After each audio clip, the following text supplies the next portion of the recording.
A legacy of lifetime.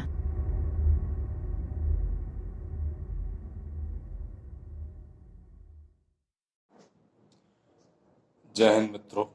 कैसे हैं आप सब? आशा करता हूँ आप सब स्वस्थ होंगे, संपन्न होंगे। आज हम लोग अपनी कालखंड की वैदिक यात्रा पुनः शुरू करते हैं। कल हम लोग बात कर रहे थे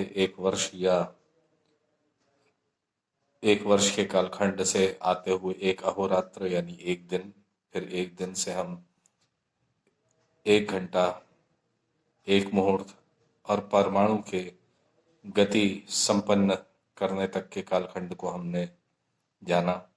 आज हम एक वर्ष से आगे या एक वर्ष में 365 अहोरात्र यानी 365 दिनों के आगे की काल गणना को देखेंगे कि वैदिक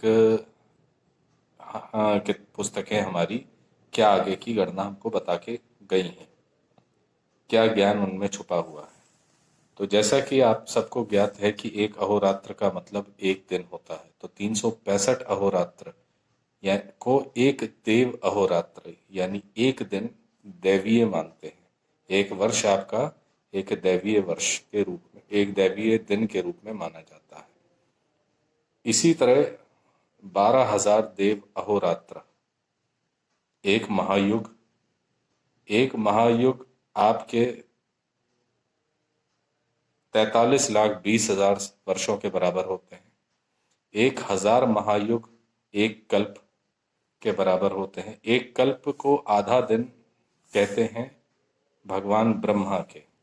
2 कल्प मिला करके यानी 2,000 महायुग मिला करके ब्रह्मा जी का एक दिन एक ब्रह्म दिवस मानते हैं। 8.64 बिलियन ईयर्स इस एक ब्रह्म दिन में समाहित होते हैं। 30 ब्रह्म दिन का एक ब्रह्म माह होता है। एक ब्रह्म माह में 259 यानी 259.2 बिलियन ईयर्स या वर्ष होते हैं और 12 ब्रह्म महीनों में एक ब्रह्म वर्ष की गिनती होती है।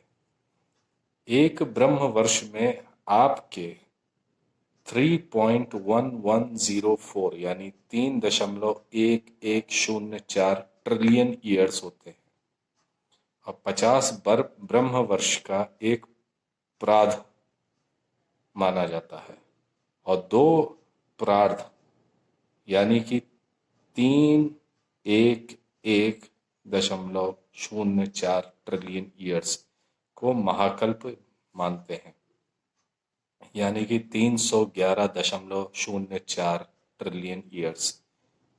2 प्रार्ध जो कालखंड है यानी हमारा 311.404 ट्रिलियन ईयर्स, इसमें पुराना ब्रह्मांड यानी पुराना यूनिवर्स ये खत्म होता है। ये एक आयु होती है जिसमें एक पुराना ब्रह्मांड समाप्त होकर के नए ब्रह्मांड की उत्पत्ति होती है।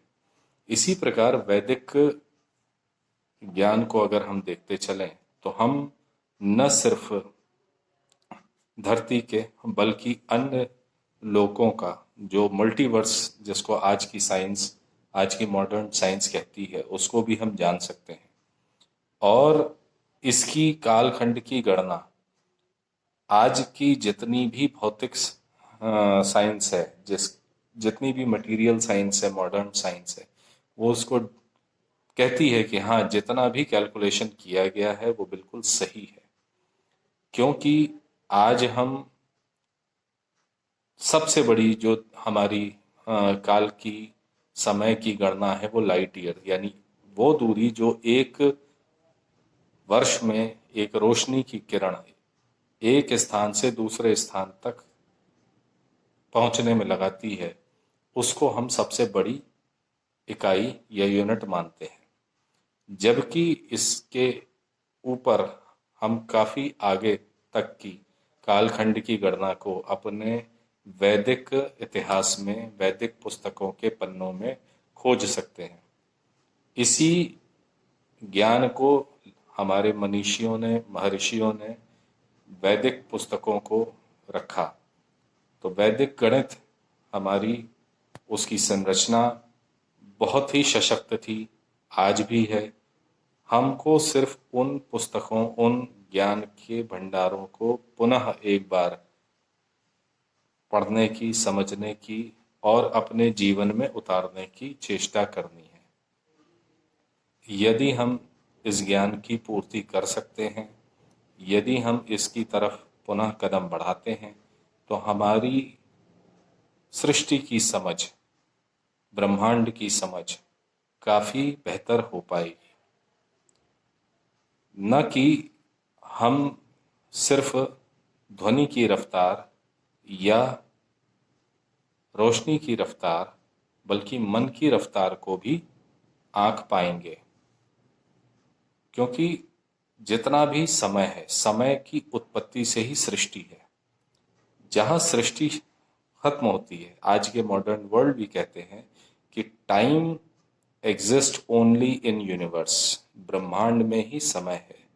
समय जैसे ही ब्रह्मांड खत्म होता है, वो एक ब्लैक होल यानी कि एक ऊर्जा के विकिरण के बाद जो शून्य की उत्पत्ति होती है। Black hole is nothing more than a शून्य। शून्य जहां न काल है, न समय है, न किसी भी प्रकार की कोई मटेरियल लिविंग बीइंग है।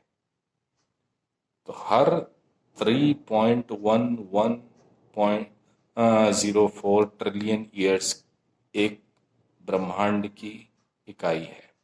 हमारा ब्रह्मांड नियमित तरीके से फैल रहा है, बढ़ रहा है, खिंच रहा है, और ये ब्रह्मांड धीरे धीरे खिंचता जाएगा और इस ब्रह्मांड का अंत ऊर्जा के विकिरण में होगा।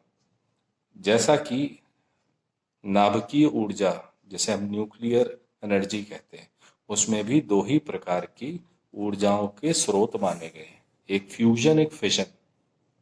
यानी दो अणुओं को या तो मिला करके, जोड़ करके एक बनाया जाए, या एक का विघटन करके दो बनाया जाए। यानी कि एक अणु दो में परिवर्तित हो, या दो अणु मिलकर के एक अणु मिले। तो यही फ्यूजन और फ्यूजन की जो रिएक्शन चेन है, इसी में सबसे ज्यादा ऊर्जा समाहित है। संपूर्ण ब्रह्मांड को अगर समझना है तो हमें उस न्यूक्लियर थ्योरी को भी समझना पड़ेगा।